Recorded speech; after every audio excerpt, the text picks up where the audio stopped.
श्री दुर्गा सप्तशती का 13वां अध्याय।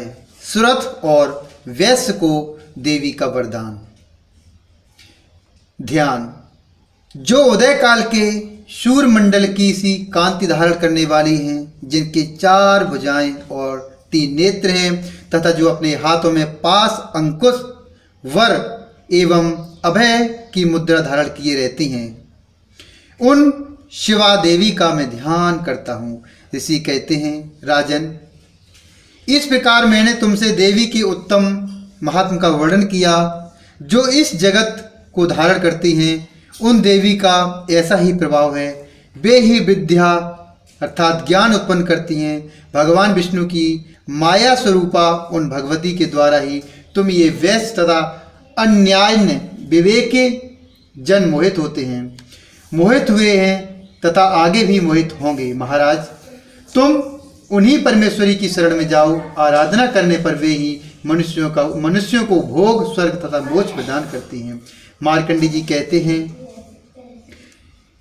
क्रौष्टुकजी मेधा मुनि के ये वचन सुनकर राजा सुरथ ने उत्तम व्रत का पालन करने वाले उन महाभाग महर्षि को प्रणाम किया।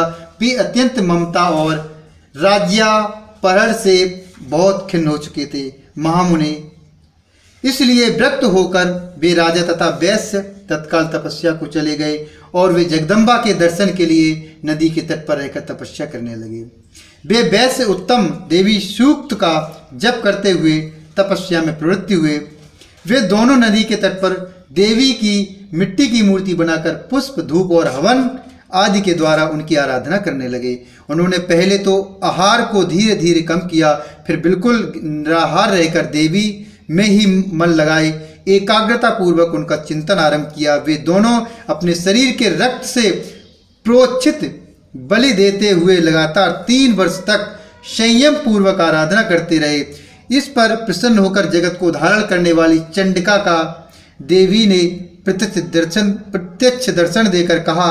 देवी बोली, हे राजन, तथा अपने कुल को आनंदित करने वाले वैश्य, तुम लोग जिस वस्तु की अभिलाषा रखते हो वह मुझसे मांगो, मैं संतुष्ट हूँ, अतः तुम्हें वह सब कुछ दूंगी। मार्कंडी जी कहते हैं, तब राजा ने दूसरे जन्म में नष्ट न होने वाला राज्य मांगा तथा इस जन्म में भी शत्रुओं की सेना को बलपूर्वक नष्ट करके पुनः अपना राज प्राप्त कर लेने का वरदान मांगा। वैश्य का चित्त संसार की ओर से खिन्न एवं विरक्त हो चुका था और वे बड़े बुद्धिमान थे, अतः उस समय उन्होंने तो ममता और अहंता रूप आसक्ति का नाश करने वाला ज्ञान मांगा। देवी बोली, राजन, तुम थोड़े ही दिनों में शत्रुओं को मारकर अपना राज प्राप्त कर लोगे। अब वहां तुम्हारा राज्य स्थिर रहेगा। फिर मृत्यु के पश्चात तुम भगवान विश्वान अर्थात सूर्य के अंश से जन्म लेकर इस पृथ्वी पर शावरिक मनु के नाम से विख्यात होगे। वैश्यवर्य, तुमने भी जिस वर को मुझसे प्राप्त करने की इच्छा की है उसे देती हूँ। तुम्हें मोक्ष के लिए ज्ञान प्राप्त होगा। मार्कंडे जी कहते हैं, इस प्रकार उन दोनों को मनोवांछित वरदान देकर तथा उनके द्वारा भक्ति पूर्वक अपनी स्तुति सुनकर देवी अंबिका तत्काल अंतर्धान हो गई। इस तरह देवी से वरदान पाकर क्षत्रियों में श्रेष्ठ सुरथ सूर्य से जन्म लेकर सावर्णि नामक मनु होंगे। इस प्रकार श्री मार्कंडे पुराण में सावर्णिक मनवंतर की कथा के अंतर्गत देवी महात्म्य में सुरथ और वैश्य को वरदान नामक 13वां अध्याय पूरा हुआ। माँ दुर्गा देवीभ्याय नमः।